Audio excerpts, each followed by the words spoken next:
കമലഹാസൻ എന്നുള്ള വോയിസ് അത് ആരുടെ സെലക്ഷൻ ആയിരുന്നു ആക്ച്വലി? സെലക്ഷൻ പ്രേമണന്റെ ആയിരുന്നു. ആണോ? ഒരു വയസ്സായിട്ടുള്ള ആള് സ്ക്രിപ്റ്റ് ലെവലിലുണ്ടായിരുന്ന ഒരു യാരോന് മുമ്പ് പോരെന്നുള്ള പാട്ടാണ് ആദ്യം ഉണ്ടായിരുന്നത്. അത് യാരോ പിന്നെ ലേറ്റർ ഓൺ വന്നതാണ്. അപ്പോൾ ആദ്യത്തെ ആ പാട്ടിൽ ഇവൻ വീട് വിട്ട് ഇറങ്ങുമ്പോൾ വില്ലേജും ആ വീടും പാടുന്ന പോലെ ഒരു വോയിസ് വേണം എന്നുള്ളതായിരുന്നു ഐഡിയ. അപ്പോൾ ഞാൻ ആദ്യം ദാസേട്ടനോ അങ്ങനത്തെ ആൾക്കാരായിരുന്നു എൻ്റെ മനസ്സിൽ.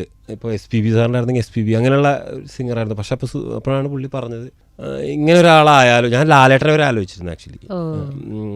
അപ്പോൾ ലാലേട്ടൻ്റെ ഐഡിയ പറഞ്ഞപ്പോഴാണ് തോന്നുന്നു പുള്ളി പറഞ്ഞു അങ്ങനെയാണ് കമലഹാസൻ. അപ്പോൾ ഞാൻ കമലഹാസനൊക്കെ നമുക്ക് അപ്രോച്ച് ചെയ്യാൻ പോലും പറ്റില്ല, പിന്നെന്താ വെറുതെ നോക്കാം, ഞാൻ നോക്കട്ടെ എന്നുകൊണ്ട് പുള്ളി സൂര്യ സാറും ഇങ്ങനെ ട്രൈ ചെയ്തപ്പോൾ അങ്ങനെ പാട്ട് കേൾപ്പിച്ച് പുള്ളിക്ക് പാട്ട് ഭയങ്കര ഇഷ്ടമായി. അങ്ങനെയാണ് യാരോയും കൂടി പുള്ളിയെ അപ്രോച്ച് ചെയ്യാൻ നോക്കുന്നത്. അങ്ങനെ ഫുൾ സോങ് അതൊരു എക്സ്പീരിയൻസ് ആയിരുന്നു.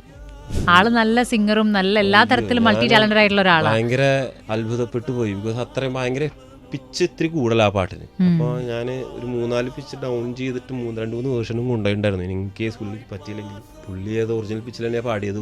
അത് പുള്ളി ഒരു കുറേ ഇംപ്രൊവൈസേഷനൊക്കെ ചെയ്ത് കാണിക്കും. ഇങ്ങനെ പാടിയാൽ മതിയോ, ഒരു അൾട്രാ പ്രൊഫഷണൽ ആയിട്ടൊരു മനുഷ്യൻ.